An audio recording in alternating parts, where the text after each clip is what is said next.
জনতার নারায়ণগঞ্জ গড়ে তুলতে হবে। আমরা জানি নারায়ণগঞ্জ শ্রম শিল্প এবং সংগ্রামের নগরী। গণঅভ্যুত্থানে আমরা দেখেছি নারায়ণগঞ্জ কিভাবে প্রতিরোধ গড়ে তুলেছিল।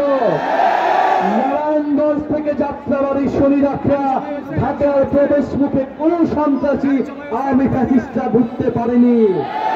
নারায়ণগঞ্জবাসী বুকের রক্ত দিয়ে প্রতিরোধ তৈরি করেছিল, ঢাকাবাসীকে রক্ষা করেছিল।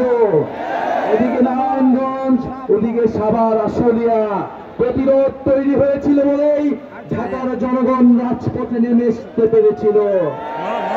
আমরা সেই নারায়ণগঞ্জের ইতিহাসকে শ্রদ্ধা করি। গণঅভ্যুত্থানের ইতিহাসে নারায়ণগঞ্জের নাম স্বর্ণাক্ষরে লেখা থাকবে। এই নারায়ণগঞ্জের মাটিতে 56 জন শহীদ হয়েছেন। আমরা সে সকল শহীদদের শ্রদ্ধা